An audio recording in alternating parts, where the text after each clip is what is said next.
Welcome back, everyone. You probably read the headline and thought it was clickbait.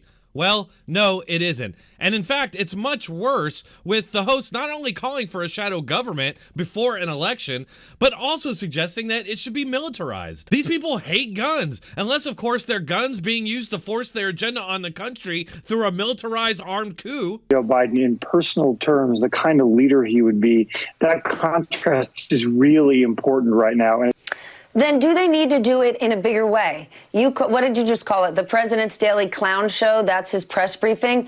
Should Joe Biden be counter-programming that? Should he be creating his own shadow government, shadow cabinet, shadow SWAT team, and getting up there at a podium every night saying, here's the crisis we're in, here's what we need to do to address this? Yes, you heard correctly. She wants Biden and Obama to have a shadow government complete with an armed military force to apparently take over as if they're the ones in charge before we even have an election. Honestly, this deeply concerns me because it's yet another hint that these people are going to use this virus to advance their agenda one way or the other. In this MSNBC host's mind, the Democrats need to go bigger by staging an armed coup. How is this not treason? How is this not a direct attack on our democratic institutions? Speaking of that, can you even believe that this hack for the last 4 years has been accusing Trump and his supporters of being Russian agents and attacking our democracy? What she's advocating for right now is an attack on our democracy. Yes, I know we're a republic. Yeah. But lots of people don't get into the argument.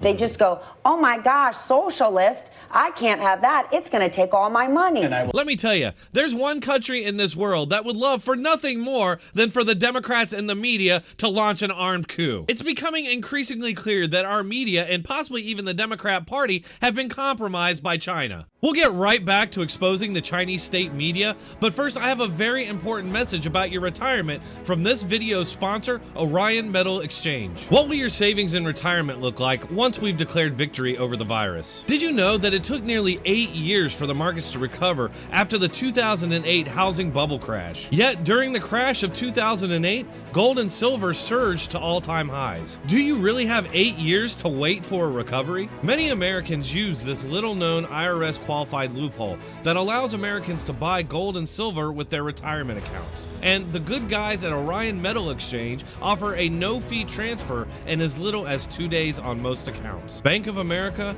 Goldman Sachs, and Citigroup all see gold soaring, forecasting $2,000 an ounce for gold. Orion Metal Exchange is Consumer Affairs' top-rated gold IRA dealer. At Orion, you get more precious metals for your money. Call today and request a free investment kit below. Mention DronetekPolitics and get a free 1-ounce silver coin for qualified retirement account holders. Must be over 40 to qualify.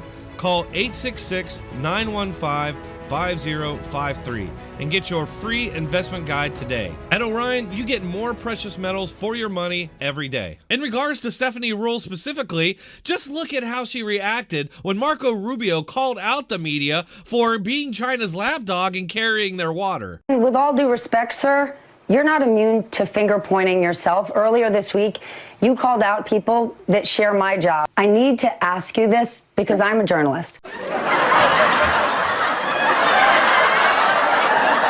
We're not just some personalities. You called out journalism. And I need to understand why on earth you did this. Oh, come on now.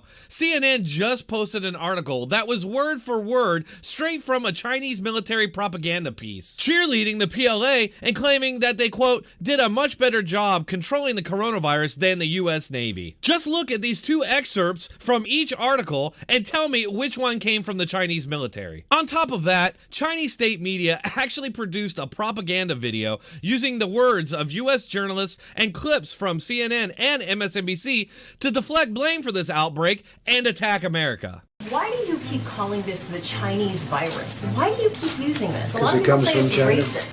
It is easy to scapegoat people, and that is what has always happened when there have been pandemics or epidemics. The word coronavirus crossed out and changed to Chinese. Who does that help? We don't need an enemy. Trump doesn't need to slide blame. This isn't about China.